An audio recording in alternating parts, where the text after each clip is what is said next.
محافظ ہے سچائی کے، محافظ ہے سچائی کے۔ الحمدللہ رب العالمین والصلاة والسلام على سید الانبیاء والمرسلین، اما بعد، اعوذ باللہ من الشیطان الرجیم، بسم اللہ الرحمن الرحیم۔ یا ایھا الذین آمنوا اطیعوا اللہ واطیعوا الرسول واولی الامر منکم، صدق اللہ العلی العظیم۔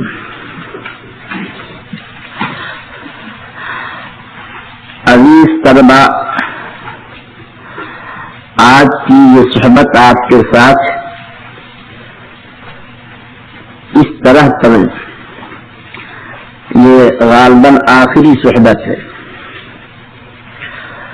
اس لیے میں چاہتا ہوں کہ غیر مقلدیت کے سلسلے میں کچھ متفرق باتیں آپ کے سامنے رکھوں۔ بعض وہ تلبیسات جن کے ذریعے سے غیر مقلدین عوام کو گمراہ کرتے ہیں، ان سے آپ کو واقف کراؤں۔ کچھ ان کے ایسے موٹے موٹے مسائل جو عام طور پر وہ عوام کے سامنے نہیں لاتے ہیں، لیکن ان کی معتبر اور مستند کتابوں کے اندر وہ موجود ہیں۔ کچھ اس کے نمونے آپ کے سامنے ہوں، اور اسی طرح پر کچھ اعتقادات کے سلسلے کی باتیں ہوں، کچھ ان کے عقائد آپ کے سامنے آ جائیں۔ ظاہر بات ہے کہ یہ تمام چیزیں ایسی نہیں ہیں کہ ہر ایک کو سامنے رکھ کر کے کوئی طویل گفتگو کی جائے۔ مقصد صرف یہ ہے کہ کچھ نمونے آپ کے سامنے آ جائیں ان کے، اور کچھ چیزیں آپ کے ذہن کے اندر آ جائیں تاکہ آپ وقت ضرورت کام لیں۔ تو میں بات یہاں سے شروع کرتا ہوں کہ غیر مقلدین عوام کو گمراہ کرنے کے لیے ایک شیفہ چھوڑتے ہیں جاہلوں میں کہ تم غیر مقلدین، تم مقلدین یہ کہتے ہو کہ چاروں مذاہب حق ہیں۔ حالانکہ یہ کیسے ہو سکتا ہے؟ اور عوام کے سامنے اس کو خوب نمایاں کرتے ہیں کہ دیکھو، حنفی مذہب میں فلاں چیز جائز ہے، شافعی مذہب میں ناجائز ہے، حنبلی مذہب میں یہ ہے، اور مالکی مذہب میں یہ ہے، اور اس کے باوجود یہ تمام کے تمام غیر مقلدین یہ کہتے ہیں چاروں مذاہب حق ہیں۔ یہ چاروں مذاہب حق کیسے ہو سکتے ہیں؟ اس کو ہمارے یہاں بہت پھیلایا اور بہت سے لوگوں کو گمراہ کیا، اور آ کر کے وہ ہم لوگوں سے سوال کرتے ہیں کہ جب چاروں مذاہب کے اندر اختلافات ہیں، حتیٰ کہ حرام و حلال کا اختلاف ہے، تو چاروں مذاہب حق کیسے ہو جائیں گے؟ ہو سکتا ہے کہ اس طرح کی باتیں آپ کے سامنے بھی آئیں، اس لیے اس سلسلے میں ایک بات جو بہت اہم اور اصولی ہے اسے آپ کو نوٹ کر لینا چاہیے۔ حق کا اطلاق دو معنی پر ہوتا ہے۔ ایک حق کا مطلب اور معنی یہ ہوا کرتا ہے کہ کوئی چیز واقع کے مطابق ہے۔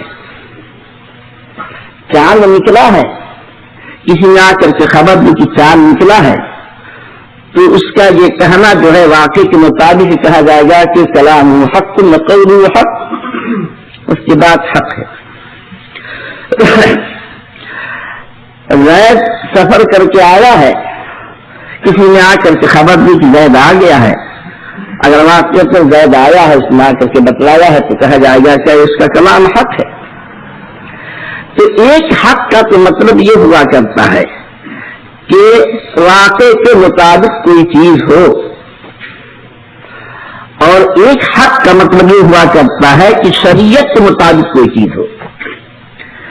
امر شارع اور حکم شارع کے مطابق کوئی کام کیا جائے، چاہے وہ واقع کے مطابق ہو چاہے واقع کے مطابق نہ ہو، لیکن امر شارع اور حکم شارع کے مطابق ہے تو وہ چیز حق ہے، اور شریعت کے نزدیک اسی کا اعتبار ہے۔ ہمیں اسی کا مکلف بنایا گیا ہے کہ ہم شریعت کے امر کے مطابق اپنی زندگی گزاریں. مثال کے طور پر 4 آدمیوں نے سفر کیا, رات اندھیری ہے, قبلہ مشتبہ ہے, تو اس سلسلے میں ہم چاروں پر شریعت کا کیا حکم ہے؟ شریعت نے ہمیں کیا حکم دیا ہے؟ تحری کرنے کا حکم دیا ہے. تحری کیا اتفاق کی بات یہ ہے کہ چاروں کا قبلہ الگ الگ ہو گیا, ہر ایک نے الگ الگ رخ کی طرف نماز پڑھی. تو یہ چاروں کی نماز شریعت کی نگاہ کے اندر جائز ہے کہ ناجائز, حق ہے کہ نہ حق؟ یہ اللہ کیا مقبول نماز ہے یا مقبول نماز نہیں ہے؟ ظاہر بات ہے کہ یہ نماز اگر کہ ایک ہی کی واقعے کے مطابق ہے, 3 کی واقعے کے مطابق نہیں ہے. قبلہ رخ حقیقی ایک ہی کو ملا, 3 کو نہیں ملا, مگر کیونکہ امر شارع کے مطابق ہے, ہر ایک نے شریعت کے امر پر, شریعت کے حکم پر عمل کیا ہے, اس وجہ سے سب کی نماز حق ہے اور سب کی نماز درست ہے. اگر کہ واقعے کے مطابق نہیں ہے تو ہمیں شریعت نے واقعے کے مطابق کیا ہو یا نہ ہو اس کا مکلف نہیں بنایا ہے. ہمیں شریعت نے اس کا مکلف بنایا ہے کہ اللہ اور اس کے رسول کا جو حکم ہے ہم اس کو مانیں, یہ صرف ہمیں اس کا مکلف بنایا ہے. آسمان کے اندر چاند بدری ہے, چاند نظر آنے کا عمومی طور پر موقع نہیں ہے کہ سب کو چاند نظر آ جائے. ایسے موقع پر 2 آدمی نے آ کر کے شہادت دیا کہ چاند نکلا ہے, تو ایسی شکل کے اندر شریعت کا کیا حکم ہے؟ ان 2 آدمی کی شہادت کو مان لیا جائے گا, یہ حکم ہے. بشرطے کہ وہ 2 آدمی ایسے ہوں جو کہ نصاب شہادت کو, شرائط شہادت کو پورا کرتے ہیں, تو ان کی بات مان لی جائے گی. اور اگر 4 آدمی نے آ کر کے گواہی دی لیکن شرائط شہادت کے مطابق وہ نہیں تھے, تو قاضی اور مفتی کی بات مانے گا؟ نہیں مانے گا. یہاں ماننا بھی حق ہے اور وہاں نہ ماننا بھی حق ہے, دونوں حق ہیں, اس وجہ سے کہ دونوں فیصلوں کے درمیان شریعت کا کیا حکم ہے اس کو ملحوظ خاطر رکھا گیا ہے. بات نہ دی تو مجتہدین کے ذمے شریعت نے مجتہدین کو مکلف بنایا ہے کہ وہ ان مسائل کے اندر جس میں کہ نصوص نہیں ہے, ان مسائل کے اندر استنباط کریں. یہ شریعت کی طرف سے مجتہدین کو اس کا مکلف بنایا گیا ہے. تو ہر مجتہد اس بات کا مکلف ہے کہ جو مسائل غیر منصوصہ ہیں اس کو کتاب اللہ اور سنت رسول اللہ میں غور کر کے ان مسائل کے استخراج و استنباط کرے. اب اس کے اندر اگر ثواب کو پہنچ رہا ہے فلہو اجران, اور اگر خدا نخواستہ اس کی غلطی ہو رہی ہے تو بھی وہ معصوم نہیں ہے, بلکہ وہ کیا ہے, اسی کا مکلف ہے, اور فلہو اجر واحد, اس کے لیے ایک اجر ہے. تو اب ظاہر بات ہے کہ جب مسائل مختلف ہوں گے, اجتہادی مسائل ہوں گے, استنباط مسائل کے کیا جائے گا, تو ہر ایک کی فہم برابر نہیں ہے. ہر ایک کی عقل جو ہے ایک پیمانے کی نہیں ہے. افہام اور عقول کا تفاوت یہ فطری چیز ہے. تو اللہ نے ایسا سب کو مکلف نہیں بنایا ہے کہ بس تم جو ایک ہی عقل سے استنباط کرو. ہر ایک کی عقل الگ الگ ہے, ہر ایک کا مسئلہ بھی الگ الگ ہوگا, اور ہر ایک کا مسئلہ الگ الگ ہونے کے باوجود ہر مجتہد حق ہوگا, ہر مجتہد کا اجتہاد حق ہوگا, اور جو وہ باتیں کریں گے وہ بھی حق ہوگی, چاہے دونوں مجتہد کے درمیان حرام حلال کا فرق ہو جائے. تو آپ حضرات کے ذہن کے اندر یہ بات ہونی چاہیے کہ شریعت کی طرف کہ مجتہد کو اس کا مکلف بنایا گیا ہے، جیسا کہ حدیث معاذ سے ثابت ہوتا ہے۔ اللہ کے رسول صلی اللہ علیہ وسلم نے فرمایا تھا کہ فَإِن لَّمْ تَجِدْ، تم نے کیا کہا تھا؟ کیف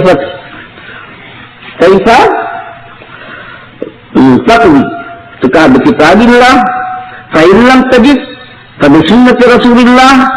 اس کے بعد فرمایا کہ فَإِن لَّم تَجِدْ، تم نے کہا تھا استجرائی، تو آپ اللہ کے رسول صلی اللہ علیہ وسلم خوش ہو گئے۔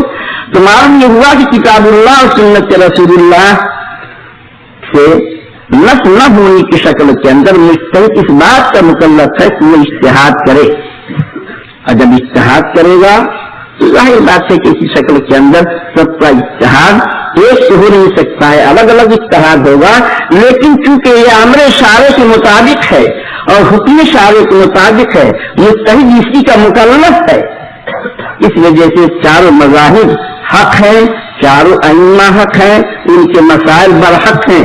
یہ اور بات ہے کہ اب آپس میں یہ چاروں ائمہ کے مقلدین گفتگو کرتے ہیں اولا کیا ہے، غیر اولا کیا ہے، اور کس کی قوی دلیل ہے، کس کی ضعیف دلیل ہے، یہ بات اور ہے، یہ بات والدان ہے۔ مگر نفس مجتہد نے جو اجتہاد کیا ہے، چاہے وہ اجتہاد ایسا ہو چاہے الگ الگ ہو، اس کے اعتبار سے وہ برحق ہے۔ اسی وجہ سے چاروں ائمہ برحق ہیں، اور امت نے اس وقت لے کر کے آج تک ان چاروں ائمہ میں سے کسی کو یہ نہیں کہا ہے کہ یہ غلطی پر ہے۔ ہر ایک کے بارے کے اندر یہ ہے کہ ہر ایک کا قول حق ہے، محتمل للخطا۔ تو بہرحال یہ آپ کے ذہن کے اندر ہونی چاہیے۔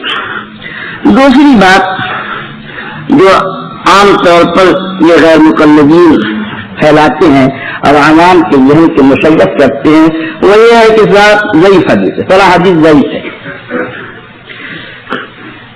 اور ضعیف کا تکرار اور اس کا اس انداز سے تذکرہ کرتے ہیں کہ گویا ضعیف حدیث کا ہونا اور موضوع حدیث کا ہونا دونوں برابر ہے۔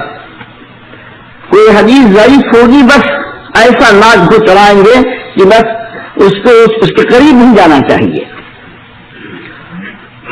تو اولاً تو اس کے اندر بھی وہ دوغلی پالیش پر عمل کرتے ہیں۔ جب اپنا موقع آئے گا اور اپنی بات آئے گی تو ضعیف حدیث بھی قابل عمل ہو جائے گی، لیکن جب احناف کی بات یا دوسروں کی بات آئے گی تو ضعیف حدیث جو ہے بالکل موضوع کے برابر ہو جائے گی۔ اور ان کے غلو کا عالم تو یہ ہے کہ اب آگے بڑھنے سے پہلے ایک مثال لے لیجیے۔ بسم اللہ پر وضو پر بسم اللہ پڑھنا چاہیے کہ نہیں پڑھنا چاہیے؟ بغیر بسم اللہ کے وضو ہوگا کہ نہیں ہوگا؟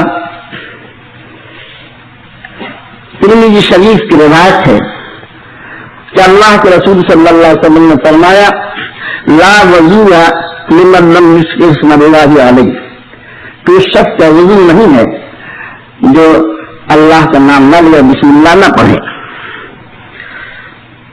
یہ حدیث ضعیف ہے، اور اس بارے میں جتنی احادیث ہیں ایک بھی صحیح حدیث نہیں ہے۔ اس سلسلے میں جتنی بھی احادیث ہے کوئی حدیث صحیح نہیں ہے۔ تو اگر یہ لوگ ضعیف حدیث سے اسی قدر جھجکنے والے ہوتے تو اس کا انکار کر دیتے، مگر ان کے غلو کا عالم یہ ہے کہ مولانا عبد الرحمان مبارک پوری نے اسی حدیث سے کیا ثابت کیا کہ وہ حدیث الباب یدل علی ان التسمیۃ فی الوضوء اما رکن او شرط، یہ کہا کہ یہ جو حدیث ہے حدیث باب لا وضوء لمن لم والی، یہ حدیث اس بات کو بتلا رہی ہے یدل علی ان التسمیۃ کہ بسم اللہ پڑھنا وضو کے اندر یا رکن ہے یا شرط ہے۔ تو ہمیں تو استحباب کے اندر بھی عمل کرنے کی اجازت نہ دی جائے، اور خود جو ہے اس حدیث سے جو ضعیف حدیث ہے رکنیت اور شرط یہ ثابت کی جا رہی ہے۔ بات مان گئی ہے یہ دوغلی پالیسی ہے، یہ دوغلی پالیسی جو ہے یہ گالی نہیں مت سمجھے گالی ہے. مطلب یہ ہے کہ اپنے جو ہے اپنا وقت آ جائے تو ادھر کی دے دیں اور ہمارا وقت آ جائے تو سال. یہ مطلب ہے, یہ گالی نہیں ہے.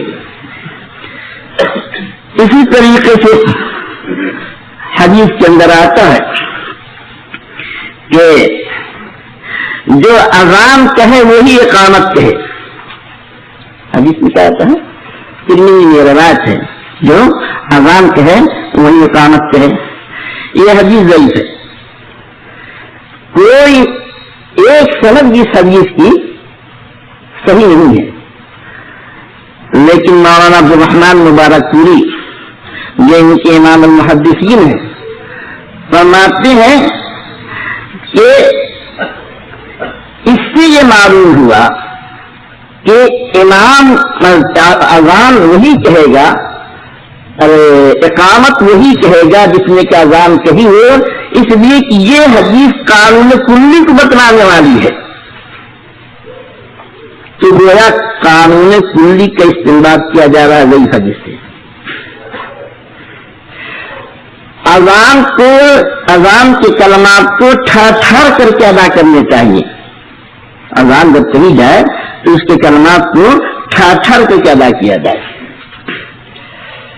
یہ حدیث کی کوئی سند صحیح نہیں ہے, کوئی سند صحیح نہیں ہے, مگر مولانا عبد الرحمن مبارک پوری کہتے ہیں کہ یہی جو ہے قانون ہے اور یہی شریعت کا اصول ہے کہ اذان کے اندر ترسل جو ہے مستحب ہے. بات ماننے لگی تو معلوم یہ ہوا کہ جب اپنا موقع آئے گا تو ضعیف حدیث کے اوپر عمل کرنا جائز ہوگا. احناف کے لیے ضعیف حدیث کے اوپر عمل کرنا ناجائز ہوگا. فتاوی نظیریہ میں مولانا میاں نذیر حسین جلیل رحمۃ اللہ علیہ سے پوچھا گیا کہ ضعیف فتاوی ستاویہ میں معاف کیجیے گا فتاوی ستاویہ میں, یہ فتاوی ستاویہ مولانا عبد الوہاب صاحب کے صاحبزادے مولانا عبد الوہاب ملتانی دہلوی, ان کے لڑکے سے مولانا عبد الستار, یہ دہلی کے اندر اپنے مدرسے کے شیخ الحدیث تھے, ان کا فتاوی 4 جلدوں کے اندر مرتب ہوا ہے. اس فتاوی ستاویہ کے اندر کسی نے پوچھا کہ کیا ضعیف حدیث کے اوپر عمل کیا جا سکتا ہے, تو جواب دیا کہ ہاں ضعیف حدیث کے اوپر احکام میں بھی عمل کرنا جائز ہے. یہ فتاوی ستاوی موجود ہے. اور فتاوی نظیریہ کے اندر کتنے موقعوں پر یہ لکھا ہے کہ یہ حدیث اگرچہ ضعیف ہے لیکن اس کے اوپر عمل کرنا جائز ہے. اور ایک عجیب بات, وہ عجیب اس لیے ہے کہ میاں صاحب اور چیرا صاحب دونوں زبردست غیر مقلدیت کے امام ہیں. میاں نذیر حسین جلیل اور ان کے شاگرد رشید مولانا عبد الرحمن مبارک پوری, دونوں بڑے. تو مسئلہ یہ ہے کہ محرم کے جو یوم عاشورہ ہوتا ہے, ایک مسئلہ ہے کہ بعض احادیث سے پتہ چلتا ہے کہ توصیہ علی العیال کرنا چاہیے, کھانے پینے میں بچوں کو کھلانا پلانا چاہیے, اچھا مرغ پلاؤ, بعض احادیث سے پتہ چلتا ہے. شیخ عبد القادر جیلانی رحمۃ اللہ علیہ نے بھی اس حدیث کو ذکر کیا ہے غنیۃ الطالبین میں. مولانا عبد الرحمن مبارک پوری سے سوال ہوا کہ ایسا کرنا جائز ہے کہ ناجائز, تو فرماتے ہیں کہ اس سلسلے کی تمام احادیث ضعیف ہے اور بعض تو تقریباً موضوع کے قریب ہیں. اور پھر فرماتے ہیں لیکن وہ تمام احادیث کی روشنی میں معلوم یہ ہوتا ہے کہ عاشورہ کے دن کھانا اور پلانا اور بچوں پر توصیہ کرنا اور اچھا کھانا پکانا یہ جائز ہے. یعنی اس اعتراف کے باوجود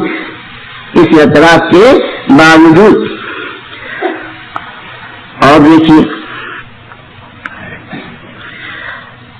مولانا صادق مولانا حکیم صادق سیالکوٹی ان کے بڑے عالم ہیں. ان کی بہت سی کتابیں ہیں, متعدد کتابیں. دو کتاب بہت مشہور ہے. ایک کتاب کا نام ہے صلاۃ الرسول اور ایک کتاب کا نام ہے سبیل الرسول. صلاۃ الرسول کتاب خاص نماز سے متعلق ہے اور اس کے اوپر بڑے بڑے ان کے علماء کی تقریر ہے, تقریرات ہیں بڑے بڑے علماء کی اور بڑی تعریف. اور اتنی اس کی مقبولیت کا عالم یہ ہے کہ سعودیہ سے چھپ رہی ہے. دوسرے تیسرے سال اس کا نسخہ سعودیہ سے آیا تھا اور بمبئی سے چھپی اور دہلی سے چھپی. اس صلاۃ رسول کتاب کو اس کی تحقیق کیا, اس کا تحشیہ کیا, اس پر تعلیق کی ایک غیر مقلد عالم جو پاکستان کا رہنے والا ہے, عبدالرؤوف نام ہے اس کا.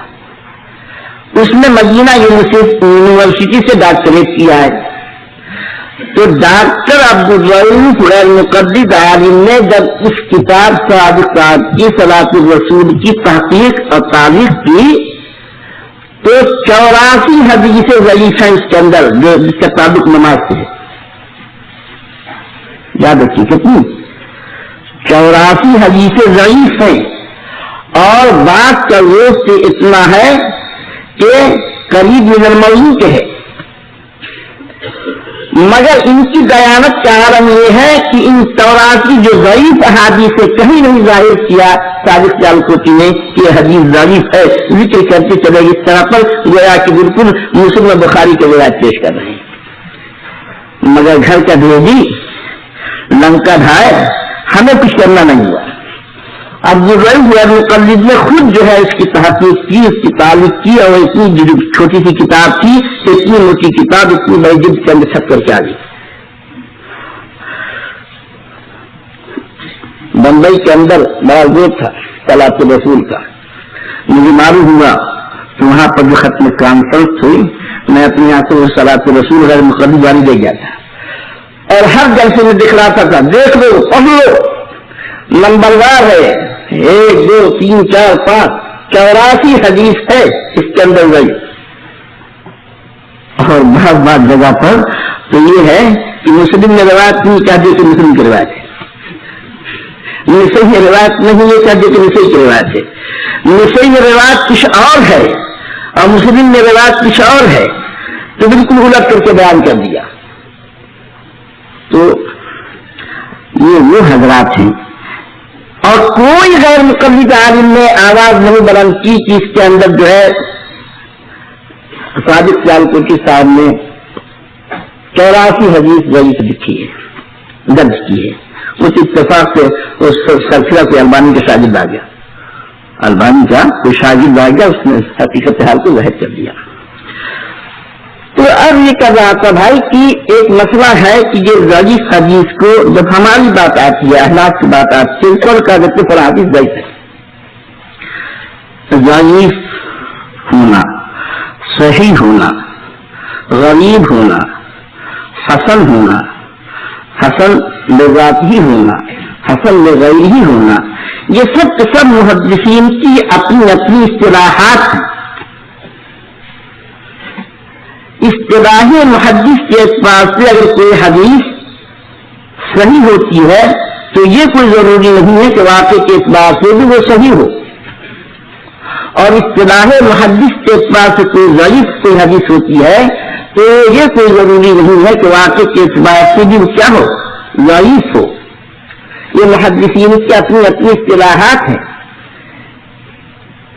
وہ حدیث جس کے بارے میں واقعتاً دلائل سے معلوم ہو جائے کہ یہ روایت مکذوب ہے, جھوٹی ہے, اللہ کے رسول صلی اللہ علیہ وسلم کی طرف سے انتساب غلط ہے, موضوع ہے, قطعیت کے ساتھ اگر معلوم ہو جائے تب تو اس کی نفی کی جائے گی.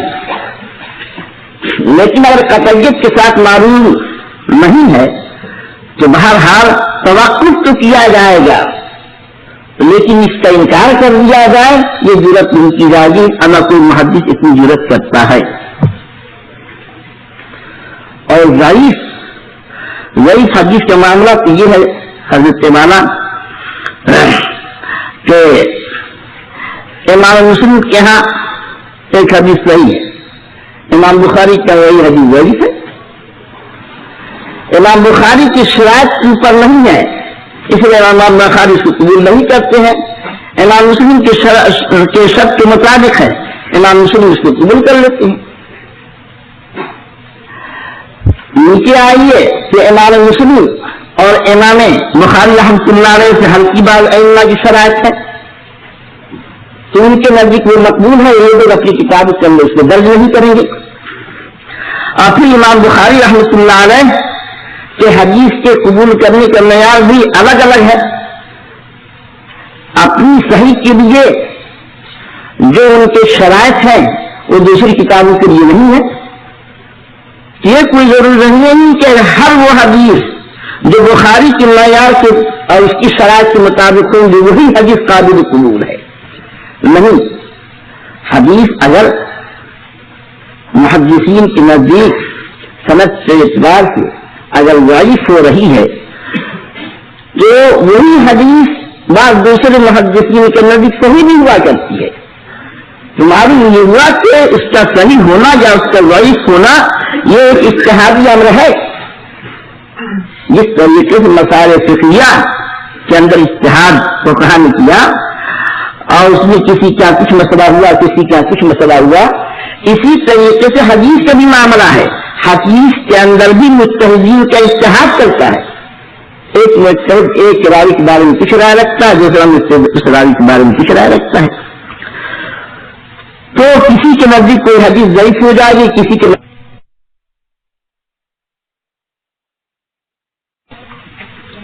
تو حضرت امام ترمذی فرماتے ہیں عبداللہ بن مسعود رضی اللہ تعالیٰ عنہ والی وہ حدیث رفعین کے سلسلے کی، عدم رفعین کے سلسلے کی، امام ترمذی اس کے بارے میں کیا فرماتے ہیں؟ ترمذی نے کیا پڑھا عدم رفعین والی جب حدیث گزری عبداللہ بن مسعود والی، امام ترمذی نے کیا فرمایا کہ ھذا حدیث حسن. کیا فرمایا؟ یہ حدیث حسن ہے. اور اسی حدیث کو ابن حزم نے جب ذکر کیا تو فرمایا کہ ھذا حدیث صحیح.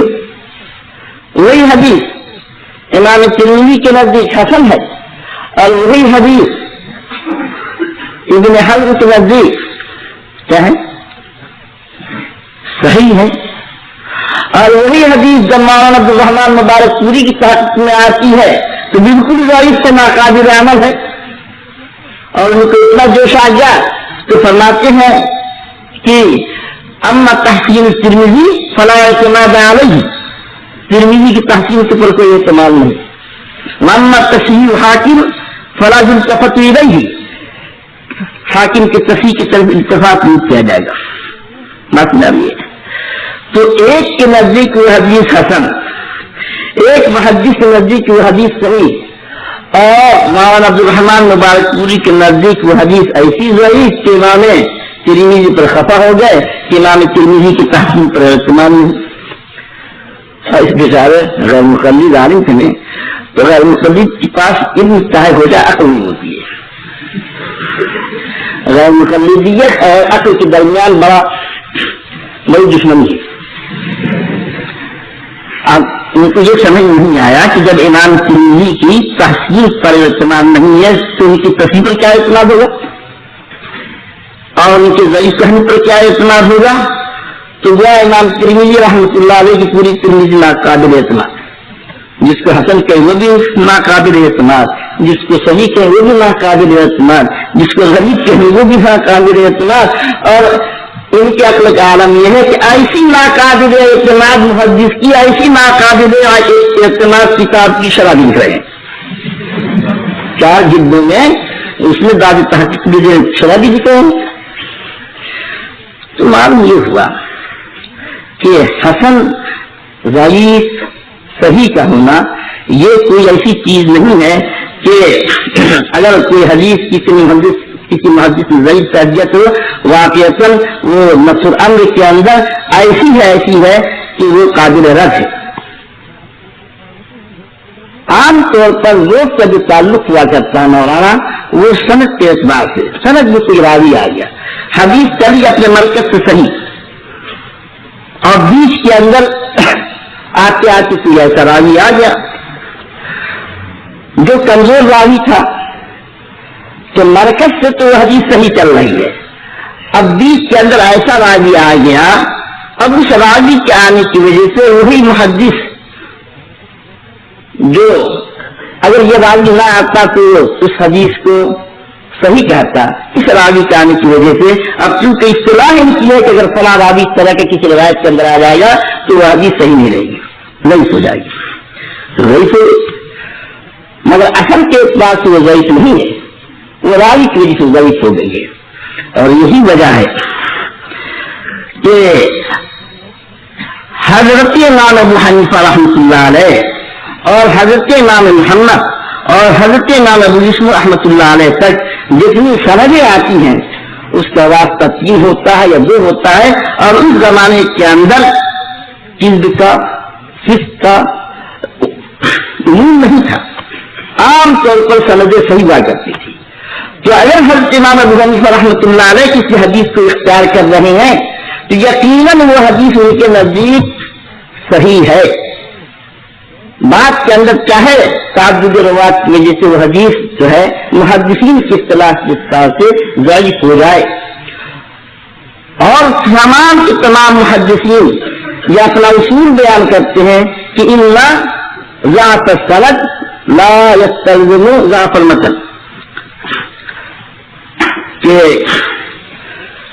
سند کا ضعیف ہونا اس بات کی مستلزم نہیں ہے کہ متن بھی ضعیف ہو، اسی طریقے سے ان صحت السند لا يستلزم صحت المتن، کہ سند کا صحیح ہونا یہ کوئی ضروری نہیں ہے کہ اس کے ذریعے کہ متن بھی صحیح ہو، اس لیے ماہرین کے فیصلوں کو دیکھا جائے گا کہ اختیار کر رہے ہیں کہ نہیں اختیار کر رہے ہیں، اس حدیث کو قبول کر رہے ہیں کہ نہیں قبول کر رہے ہیں، اگر اس حدیث کو قبول کرتے ہیں علماء اور فقہاء اور محدثین تو چاہے وہ حدیث سند کے اعتبار سے ضعیف ہو، لیکن اگر عمل ہے اہل علم کا اس کے اوپر اور فقہاء نے اس کو اختیار کیا ہے تو اس کا مطلب یہ ہے کہ وہ حدیث صحیح ہے اور قابل عمل ہے، لاکھ لوگ کہیں کہ حدیث ضعیف ہے، اس کی طرف اتفاق نہیں کیا جائے گا۔ اب میں آپ کو چند مثالیں دیتا ہوں کہ حدیث ضعیف ہے لیکن محدثین نے اس کو اور اہل علم نے اور فقہاء نے اس کو قبول کیا ہے، اور کسی نے اس وجہ سے نہیں کہ سند کے اندر جو پیدا ہو گیا کہ اس نے اس حدیث کو رد کر دیا۔ مثال کے طور پر ترمذی شریف میں ہے کہ حضرت عبداللہ ابن عمر فرماتے ہیں کہ حضور اکرم صلی اللہ علیہ وسلم نے فرمایا کہ 10 زق ایک پیمانہ ہے، شہد سے 1 زق زکوٰۃ نکالی جائے گی، یہ روایت ہے ترمذی کی۔ امام ترمذی فرماتے ہیں کہ حدیث ابن عمر فی اسنادی مقال، اس حدیث کے اندر جو ہے کلام کیا گیا ہے، جرح کی گئی ہے، حدیث صحیح نہیں ہے۔ پھر فرماتے ہیں امام ترمذی ولا يصح عن النبي صلی اللہ علیہ وسلم کبیر شیء فی ھذا الباب، اس سلسلے کے اندر اللہ کے رسول صلی اللہ علیہ وسلم سے بہت زیادہ کوئی صحیح حدیث کی منقول نہیں ہے۔ اور یہ امام ترمذی کی بات ہے۔ امام بخاری کیا فرماتے ہیں؟ امام بخاری فرماتے ہیں کہ لا يصح فی زکاۃ العصر شیء، یعنی شہد کے سلسلے میں کوئی صحیح حدیث نہیں ہے۔ آپ دیکھ رہے ہیں یعنی گویا کہ محدثین کا اتفاق ہے اس بات پر کہ اس بارے میں اور اس مسئلے میں کوئی صحیح حدیث نہیں ہے، لیکن امام ترمذی اس کے باوجود کیا فرماتے ہیں؟ فرماتے ہیں امام ترمذی رحمۃ اللہ علیہ والعمل على هذا عند اکثر اہل العلم وبه يقول احمد و اسحاق، کہ یہ جو ضعیف حدیث ہے اور بقول امام بخاری کے کہ کوئی بھی سلسلے کی صحیح حدیث نہیں ہے، اس کے باوجود شہد کے اندر زکوٰۃ کے سلسلے میں امام ترمذی یہ فرماتے ہیں کہ اکثر اہل علم کا اسی پر اتفاق ہے اور اسی کے قائل امام احمد امام اسحاق بھی ہیں۔ معلوم کیا ہوا کہ ضعیف حدیث کا رد کرنا کبھی بھی محدثین کا طرز عمل نہیں رہا ہے کہ کسی حدیث کو ضعیف دیکھ کر کے سند کے اندر کچھ مقال دیکھ کر کے کچھ جرا دیکھ کر کے اس کو رد کر دیا۔ اور آپ کو یہ بتلا دوں کہ جب محدثین یہ کہتے ہیں کہ والعمل علی ھذا عند اکثر اہل العلم، تو عام طور پر جب اہل علم کا اطلاق کیا جاتا ہے تو اس سے محدثین اور فقہاء مراد ہوا کرتے ہیں۔ تو کیا معلوم ہوا کہ اکثر فقہاء اور محدثین کا اسی کے اوپر عمل رہا ہے، اور امام احمد اور امام اسحاق جیسے جلیل القدر ائمہ محدثین نے اس پر عمل کیا۔ بات کی سمجھ آ رہی ہے؟ دوسری مثال لیجیے،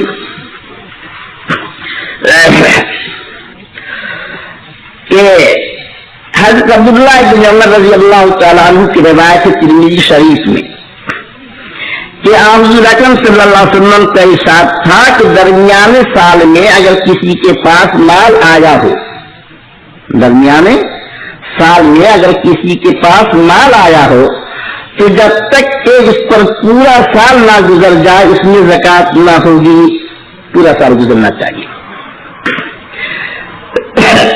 اس حدیث کی سند میں عبد الرحمن ابن زید نامی ایک راوی ہے۔ امام ترمذی اس راوی کے بارے میں فرماتے ہیں کہ وہ ضعیف ہے۔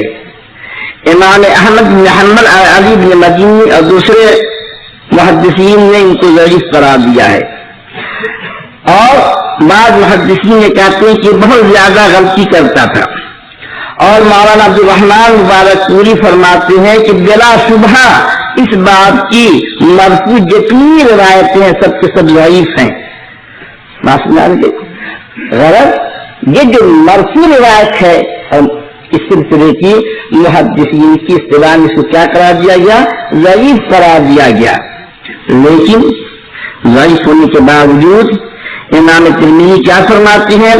وَبِهِ يَقُولُ مَالِكُ بْنُ أَنَسَ وَالشَّافِعِي وَأَحْمَدُ بْنُ حنبل وَإِسحاق، حدیث ضعیف لیکن اس کے قائل امام مالک بن انس جیسا امام، امام شافعی جیسا امام، اور احمد بن حنبل اور اسحاق، یہ تمام کے تمام محدثین اور ائمہ فقہ اس کے اوپر عمل کرتے ہیں۔ غیر مقلدین ہوتے تو اس کو ٹھکرا دیتے، وہی حدیث ہے، مگر ائمہ کے بعد ذوق کے باوجود اس پر عمل کر رہے ہیں۔ معلوم یہ ہوا کہ یہ تماشا ہی بالکل غلط ہے کہ جو حدیث دیکھ کے اس کے اوپر عمل نہیں کیا جائے گا۔ ترمذی شریف میں ایک روایت ہے کہ حضور اکرم صلی اللہ علیہ وسلم کو حضرت معاذ نے خط لکھ کر کے معلوم کیا کہ سبزیوں میں زکوٰۃ واجب ہے یا نہیں، سبزیوں میں زکوٰۃ واجب ہے یا نہیں۔ تو آپ صلی اللہ علیہ وسلم نے ان کو خط لکھا کہ سبزیوں میں زکوٰۃ نہیں ہے۔ بات نہ کی دیکھو کہ اس وقت مسئلہ فقہی نہیں چل رہا ہے، کافی بات ہے یہ نہیں چل رہا کہ میں مسائل فقہیہ پر گفتگو نہیں کر رہا ہوں، میں صرف یہاں پر یہ دکھلانا چاہ رہا ہوں کہ ضعیف حدیث کے اوپر محدثین کہاں عمل تھا کہ نہیں تھا۔ موضوع گفتگو اس وقت یہ ہے، اب یہ نہیں ہے کہ واقعہ کیا ہے، یہ میں اس وقت کی جو گفتگو نہیں ہے اس کو خوب آپ سمجھ لیجیے گا۔ بات نہ رہی ہے ورنہ آپ جو ہے پھنس جائے اور دماغ کے اندر آپ کی جو ہے سوالات دوسرے قسم کے بیچتے رہیں، یہ بات نہیں ہے۔ اس وقت موضوع یہ ہے کہ میں یہ بتانا چاہتا ہوں کہ غیر مقلدین نے یہ شور مچا رکھا ہے اور عوام کے سامنے ضعیف حدیث کہہ کر کے خصوصاً مسائل احناف کو مطلوب کرتے ہیں۔ میں یہ بتلا رہا ہوں کہ یہ ان کا دھوکہ ہے۔ آج سے پہلے محدثین اور فقہاء کے زمانے میں ضعیف حدیث کے اوپر ضعیف جانتے ہوئے عمل ہوتا رہا ہے، یہ موضوع ہے سر۔ امام ترمذی فرماتے ہیں کہ اسناد حاضر حدیث لیس بصحیح، اس حدیث کی جو سند ہے وہ صحیح نہیں ہے۔ اچھا صاحب، مولانا عبد الرحمن مبارک پوری فرماتے ہیں کہ وفی الباب اس سلسلے میں ان علی، حضرت علی سے بھی روایت ہے، وعن عائشہ، حضرت عائشہ سے بھی، و محمد بن جعش ان سے بھی، وانس حضرت انس سے بھی، وطلحہ ان سے بھی، ان تمام کی تمام سے روایتیں ہیں، لیکن لکنھا کلھا ضعیفۃ، یہ تمام کی تمام روایتیں ضعیف ہیں. آپ اندازہ لگائیں گویا کہ سب روایت اس سلسلے کی ضعیف اور کمزور ہے. لیکن امام ترمذی کیا فرماتے ہیں؟ امام ترمذی رحمۃ اللہ علیہ من غیر استثناء یہ فرماتے ہیں والعمل علی ھذا عند عامۃ اہل العلم، کہ اسی پر عام ائمہ فقہ حدیث اور اہل علم کا عمل رہا ہے. حدیث ضعیف لیکن امام ترمذی رحمۃ اللہ علیہ یہ فرما رہے ہیں. اور امام ترمذی رحمۃ اللہ علیہ کون ہے؟ من ائمۃ ھذا الشام، نمبر پوری کی الفاظ ہے کہ یہ اس فن کے فن حدیث کے امام ہیں. تو معلوم یہ ہوا کہ یہ دھوکہ ہے، یہ فریب ہے، آدمی کو بہکانا ہے کہ کہہ دیا جائے کہ فلاں حدیث ضعیف ہے.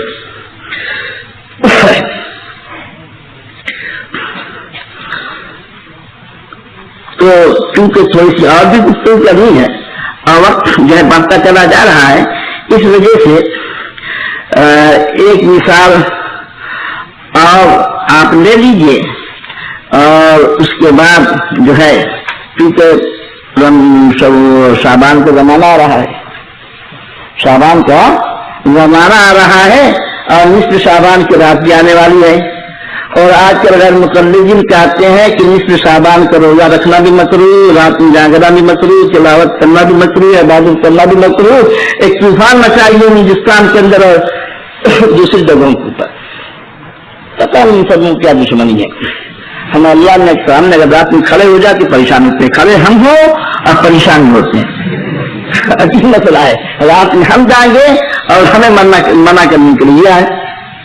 یہ عجیب قسم کے ایک ہمارے رشتے دار ہیں، امریکہ میں رہتے ہیں، ان کی بیوی ذرا کالی ہے، ان کی بیوی ذرا کالی ہے. تو بہت بڑے آدمی،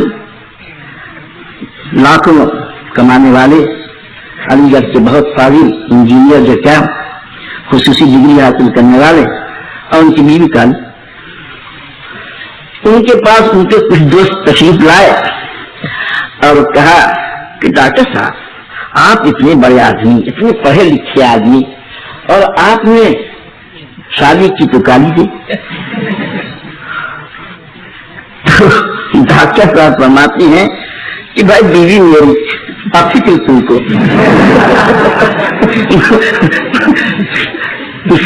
مجھے تو پسند ہے، اپنے نہ پسند ہے، فکر آپ کر رہے ہیں، مجھے فکر ہونی چاہیے، من فکر آپ کر رہے ہیں. تو ہم اگر سر پر ٹوپی رکھ کے نماز پڑھیں تو ان کو فکر ہوتی ہے کہ سر پر ٹوپی رکھ کر کے نماز پڑھتے، ننگے طریقے نہیں نماز پڑھتے. ہم اگر اللہ اللہ کریں تو ان کو فکر ہوتی ہے ارے اللہ کے بندے تمہیں اگر توفیق نہیں مجھ سے اللہ اللہ کرنے کی مت کرو. مگر ہر اچھا کام اگر آپ کریں تو فکر ان کو ستاتی ہے. یہ ایسے بدتوفیقیں ہیں. میں کیا بتلاؤں، سب اس لیے کر رہا ہوں کہ آپ حضرات کے ذہن میں بات رہے. ساری امت رمضان المبارک کی ہر رات کو اپنی زندگی کا قیمتی سرمایہ سمجھتی ہے اور اس کی ہر ساتھ کو اللہ کی رحمت کا ذریعہ سمجھتی ہے. خود اللہ کے رسول صلی اللہ علیہ وسلم نے رمضان کی راتوں میں جاگنے کا اہتمام فرمایا. خصوصاً عشر اخیر کے اندر تو آپ صلی اللہ علیہ وسلم کا حال عجیب ہو جاتا تھا کہ شد مئزرہ وایقظ اہلہ واحیا لیلہ، یہ حال ہو جاتا تھا. لیکن ان غیر مقلدین کا حال کیا ہے؟ ان کو بڑی تکلیف ہوتی ہے. صرف یہی نہیں کہ 20 رکعت تراویح سے تکلیف ہوتی ہے، رات میں اگر آپ جائیے اس سے بھی تکلیف ہوتی ہے. چنانچہ صادق سیالکوٹی نے اپنی کتاب اسی صلاۃ رسول کے اندر تراویح کے بیان کے اندر لکھا کہ تراویح کی نماز عشاء کے بعد 8 رکعت ہے. اللہ کے رسول صلی اللہ علیہ وسلم بڑے شفیق تھے امت کے اوپر، کیونکہ دن کے اندر امت کو روزہ رکھنا تھا، اس لیے اللہ کے رسول صلی اللہ علیہ وسلم نے امت پر تخفیف کرتے ہوئے آخر کا تراویح پڑھنے کے بعد اس سے کہہ دیا کہ خاموشی سے آرام سے سو جاؤ، رات بھر آرام کرو، اور تاکہ دن کے اندر روزہ کی بھی طاقت دم ہو جاؤ۔ بس آخر کا تراویح پڑھو، اور اس کے بعد نہ تہجد پڑھنے کی ضرورت ہے، نہ نوافل پڑھنے کی ضرورت ہے، نہ قرآن پڑھنے کی ضرورت ہے۔ یہ جو میں اب کر رہا ہوں یہی الفاظ کے ساتھ تھوڑا بہت تبدل ہوگا، مفہوم معنی بالکل یہی ہے۔ تو اللہ کے رسول صلی اللہ علیہ وسلم راتوں میں جاگے اور یہ امت کو راتوں میں رمضان کی راتوں میں سونے کی تلقین کریں کہ رکعت پڑھ کے سو جاؤ۔ اللہ کے رسول صلی اللہ علیہ وسلم نے امت پر شفقت فرمائی۔ تو بہرحال میں یہ کر رہا تھا کہ جب کچھ اچھا کام کیا جائے اور اگر شریعت کی روشنی میں اصول کے تحت رہ کر کے اچھا کام کیا جا رہا ہے تو اس پر امت نے نکیر نہیں کیا ہے، مگر یہ عجیب قول ہے کہ آج جو ہے نماز روزہ پر اس کی نکیر ہے، اللہ کرنے پر بھی نکیر ہے، راتوں کی داغنے پر بھی نکیر ہے۔ مثلا آج کل بڑے زور شور کے ساتھ شعبان جب قریب آتا ہے کہ ہندوستان پاکستان کے اندر باقاعدہ تقریریں ہوتی ہیں، پمفلٹ چھپتے ہیں کہ رمضان شعبان کی رات کی کوئی فضیلت نہیں ہے، اس میں جاگنا بدعت ہے۔ تو اب سنیے اس سلسلے کی بات سن کر پھر آگے بات بڑھ جائے۔ نصف شعبان کی رات کی شریعت میں کوئی فضیلت ہے یا نہیں؟ امام ترمذی نے اس بارے میں حضرت عائشہ رضی اللہ تعالی عنہا کی ایک حدیث ذکر کی ہے جس میں حضور اکرم صلی اللہ علیہ وسلم کا بقیع مبارک میں جانے کا ذکر ہے۔ آپ سے یہ فرمان موجود ہے کہ خداوند قدوس نصف شعبان کی شب میں آسمانی دنیا کی طرف نزول فرماتا ہے اور بے شمار لوگوں کی مغفرت فرماتا ہے۔ یہ روایت ہے، امام ترمذی نے اس کو ذکر کیا۔ اب محدثین کا فیصلہ دیکھیے کیا ہے، یہ حدیث ضعیف ہے، امام بخاری بھی اس کو ضعیف قرار دیتے ہیں، اور اس باب میں جتنی بھی حدیثیں ہیں سب ضعیف ہیں، کوئی حدیث صحیح نہیں ہے، سب ضعیف ہے۔ لیکن اب آپ سنیے مولانا عبد الرحمان مبارک پوری کیا فرماتے ہیں کہ اب اس پر مکمل کرنا ہے، اس پر عمل کرنا ہے، تو کیا فرماتے ہیں مولانا عبد الرحمان مبارک پوری کہ تمام احادیث کو ملا کر دیکھا جائے تو معلوم ہوتا ہے کہ اس حدیث کی اصل ہے، اور پھر فرماتے ہیں وَهَذِهِ الْأَحَادِيث بِمَجْمُوعِهَا حُجَّةٌ عَلَى مَنْ زَعَمَ أَنَّهُ لَمْ يَثْبُتْ فِي فَضِيلَةِ نِصْفِ مِنْ شَعْبَانَ شَيْءٌ، یہ تمام حدیث مجموعی طور پر اگر دیکھا جائے تو ان لوگوں کے خلاف حجت ہے، دلیل ہے۔ یہ لوگ یہ کہتے ہیں کہ شعبان کی فضیلت میں کوئی حدیث ہی نہیں ہے۔ تو معلوم یہ ہوا کہ جب موقع ہوتا ہے تو مولانا عبد الرحمان مبارک پوری بھی ضعیف حدیث سے استدلال کرتے ہیں اور پھر مجموعہ حجت بن جائے کرتا ہے۔ تو میرے بھائی اب یہ کر رہا تھا کہ کبھی اس سے آدمی کو دھوکہ نہیں کھانا چاہیے کہ فلانی حدیث کو محدثین نے ضعیف قرار دیا ہے، بلکہ یہ دیکھا جائے گا کہ اگر اس حدیث کے اوپر ائمہ کا فقہا کا اگر عمل ہے اور وہ حدیث دور اول کے اندر معمول بھی رہی ہے تو بعد کے اندر اگر کہ وہ حدیث محدثین کی اصطلاح کے اعتبار سے ضعیف ہو جائے تو وہ محدثین کی اصطلاح کے اعتبار سے ضعیف ہے، حقیقت کے اعتبار سے ضعیف نہیں ہے، اس کا اللہ وہ ناقابل عمل ہے۔ اور یہ انکار سنت کا، انکار حدیث کا دروازہ کھولنا ہے اگر مطلق ضعیف احادیث کا انکار کیا جائے تو۔ اسی وجہ سے کوئی محدث بھی ایسا نہیں ہے جس نے حدیث کی کوئی کتاب لکھی ہو اور اس میں جو ہے بڑے بڑے محدثین نے ضعیف احادیث تو محض اس وجہ سے رد کر دیا ہو کہ اس کی سند کے اندر فلاں راوی ضعیف ہے، یہ ناقابل عمل ہے۔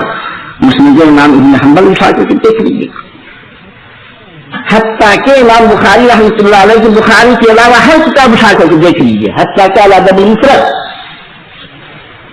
جزء القراء، جزء رفع یدین اور جو کتابیں ہیں اس کو اٹھا کر کے دیکھیے، امام بخاری رحمۃ اللہ علیہ ضعیف حدیثوں سے استدلال کرتے ہیں۔ تو جب امام بخاری رحمۃ اللہ علیہ کو یہ حق حاصل ہے کہ وہ ضعیف احادیث سے استدلال کریں، تو امام بخاری سے مقدم ہے حضرت امام ابو حنیفہ رحمۃ اللہ علیہ، وہاں تک پہنچتے تو سند بالکل صاف ستھری لکھی رہتی ہے، تو بات کے اندر اگر ضرورت پیدا ہو جائے تو ہو جاتا ہے۔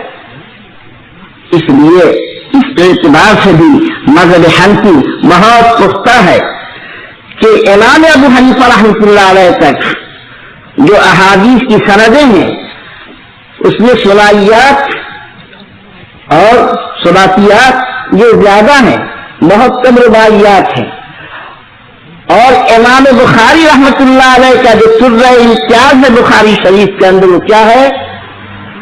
وہ جو 22 اور 23 جو ثباتیات ہیں وہ امام بخاری رحمۃ اللہ علیہ کے لیے سر امتیاز ہے، اور یہاں پوری امام ابو حنیفہ رحمۃ اللہ علیہ کی جتنی احادیث ہیں وہ سب کے سب ثنائیات ہیں، ثباتیات ہیں۔ اور خوب سمجھ لو، اس کی بھی دھوکہ مت کھانا کہ امام بخاری رحمۃ اللہ علیہ کو 3 لاکھ حدیث یاد تھی اور امام مسلم رحمۃ اللہ علیہ کو 5 لاکھ حدیث یاد تھی اور فلانے کو 3 لاکھ حدیث یاد تھی، سمجھ میں گئے؟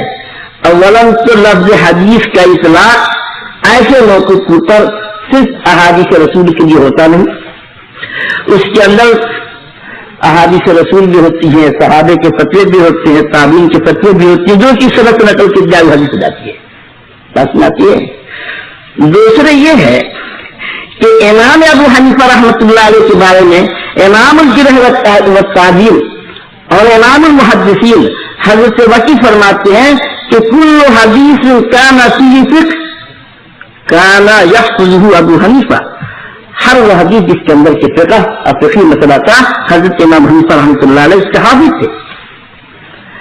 400 وہ احادیث جس کے اندر کے خارج فقہی مسئلہ تھا، جس سے اصول مستنبط کیا جا سکتے تھے، حضرت امام حنیفہ رحمۃ اللہ علیہ اس کے حافظ تھے۔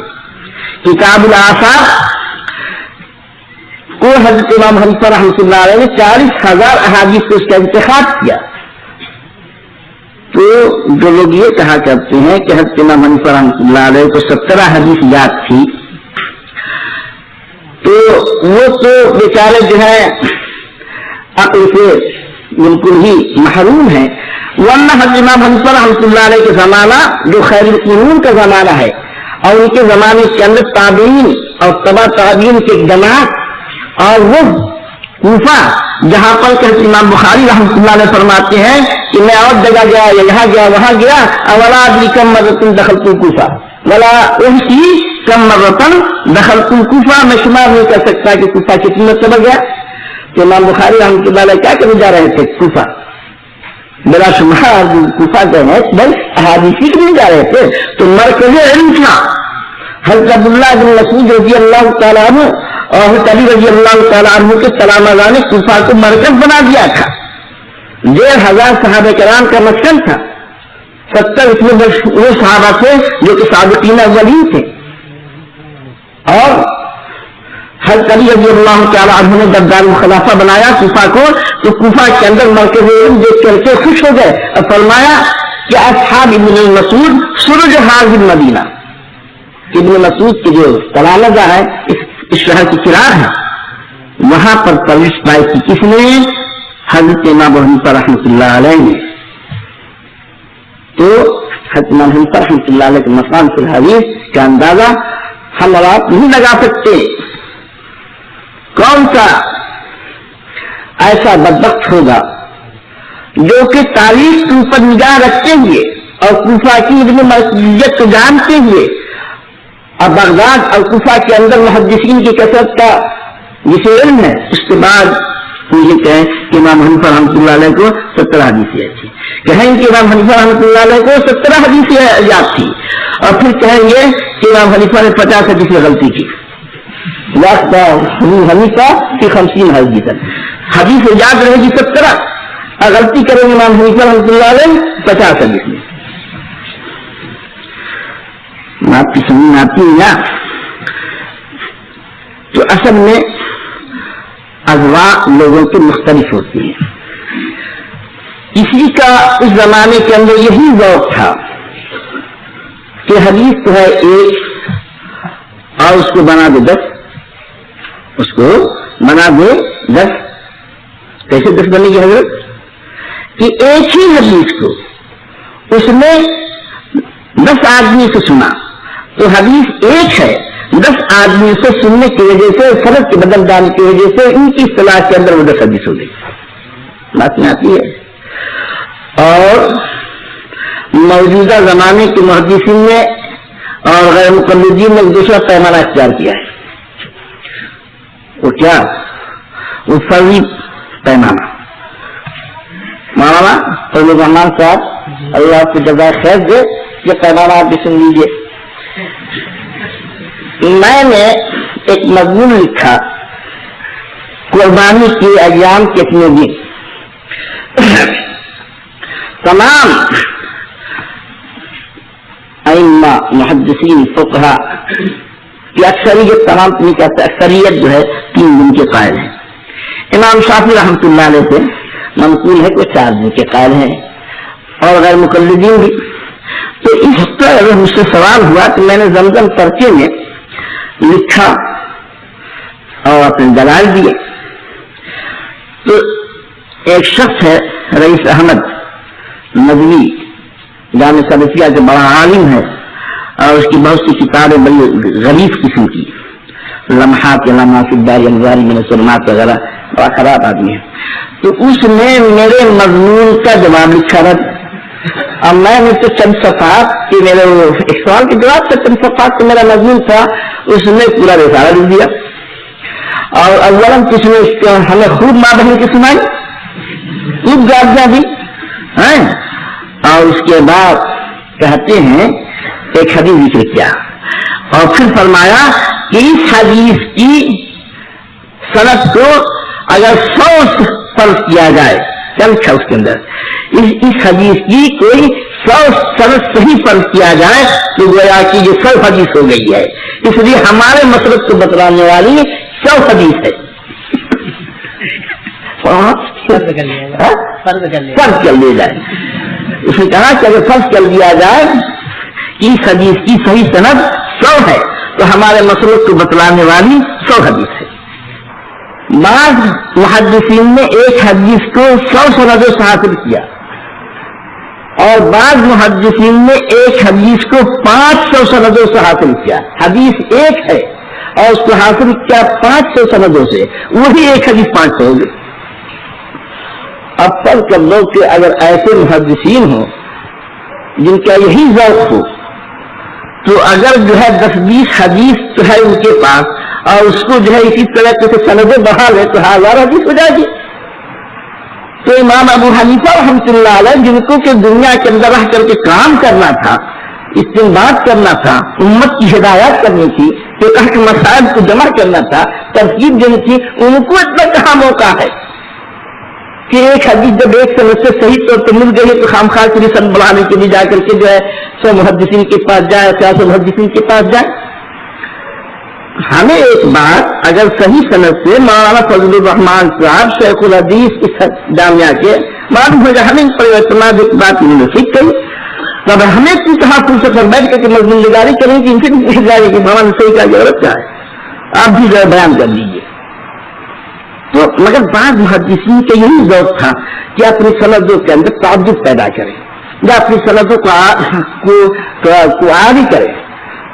حضرت امام ابو حنیفہ رحمۃ اللہ علیہ تک جتنی سندیں پہنچتی ہیں خود اتنی عاری ہیں کہ مزید اس کے اندر عروج پیدا کرنے کی کیا ضرورت ہے. تو حقیقت بات یہ ہے کہ جن کے بارے میں یہ کہا جاتا ہے کہ فلانی محدثین کے پاس اتنی حدیثیں تھی، فلانے محدثین کے پاس اتنی حدیثیں تھی، اولاً تو یہ ہے کہ یہی بات آج تک میرے بیان میں آتی نہیں. امام بخاری رحمۃ اللہ علیہ فرماتے ہیں، لکھا ہے کہ امام بخاری رحمۃ اللہ علیہ کے مطابق آتا ہے کہ ان کو 3 لاکھ حدیثیں یاد تھی، 1 لاکھ صحیح حدیث یاد تھی، 2 لاکھ غیر صحیح حدیث یاد تھی. صحیح حدیث سے ایک بات تو سمجھ میں آتی ہے، یہ 2 لاکھ صحیح حدیث کے اندر دماغ کھپانا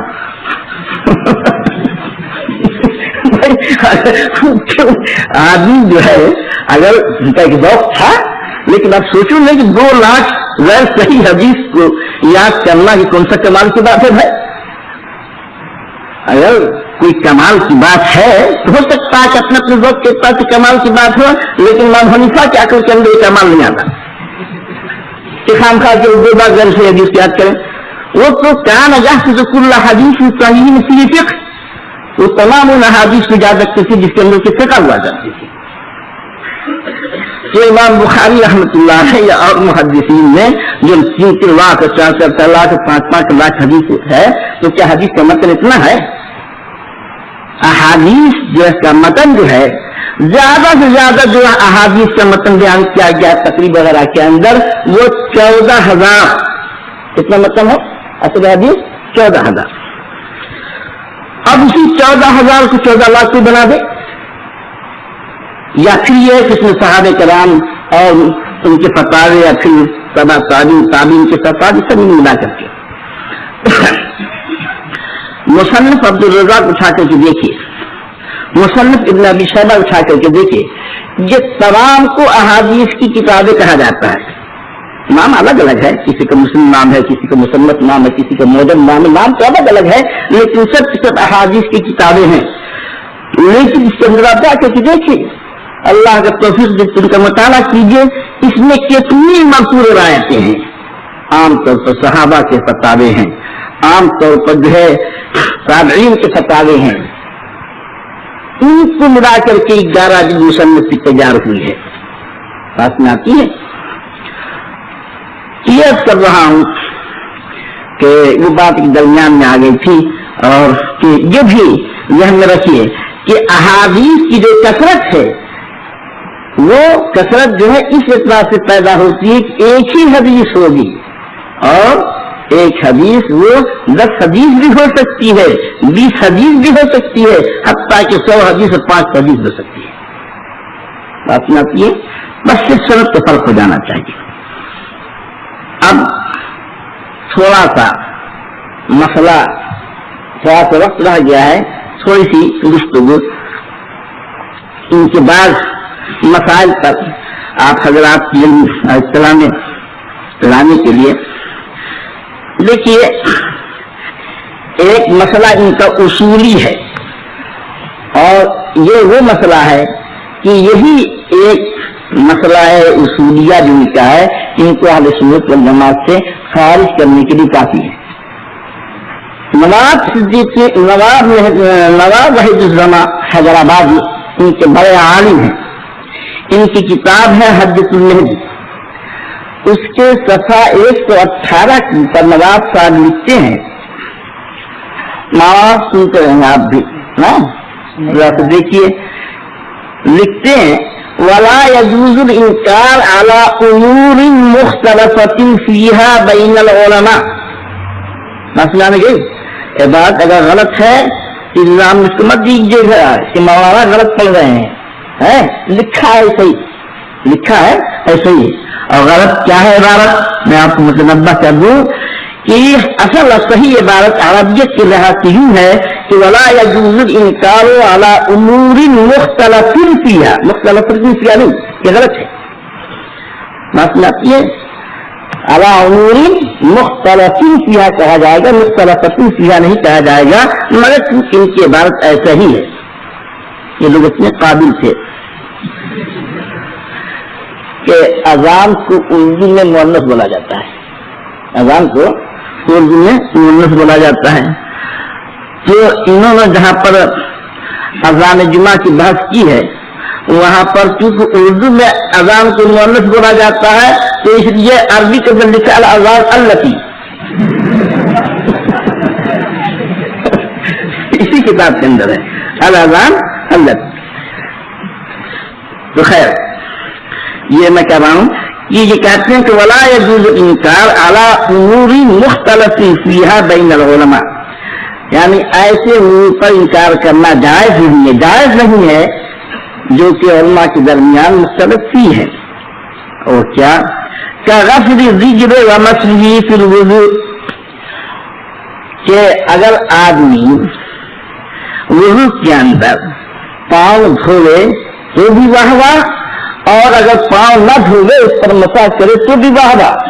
جو مسح کرتا ہے اس پر بھی انکار مت کرو، اور جو وضو کا جو پاؤں دھوتا ہے اس پر بھی انکار نہ کرو، یعنی مسح کرنا بھی جائز ہے اور پاؤں کا دھونا بھی جائز ہے۔ بات نہ رہی ہے، حالانکہ تمام امت کا یہ فیصلہ ہے کہ وضو کے اندر پاؤں کو دھلا ہی جائے گا سوائے شیعوں کے، تو چونکہ ان کا مسلک جو ہے یہ شیعوں سے بہت قریب ہیں، سمجھ گئے، اس وجہ سے یہ بہت سی باتیں ان کی شیعوں والی ہوتی ہیں۔ اب پتہ نہیں میں وہاں تک پہنچوں گا کہ نہیں پہنچوں گا، اس لیے جو ہے تھوڑا سا اس کو چھوڑ کر کے ایک مسئلہ ان کو بیان کر دیتا ہوں۔ تمام امت کے نزدیک 4 سے زیادہ شادی کرنا جائز نہیں، وقت واحد کے اندر 4 سے شادی زیادہ کرنا جائز نہیں۔ غیر مقلدین حضرات کے مجدد سلفیت الذي كان قد جدد السلفية في الهند وكان ناشرا للسلفية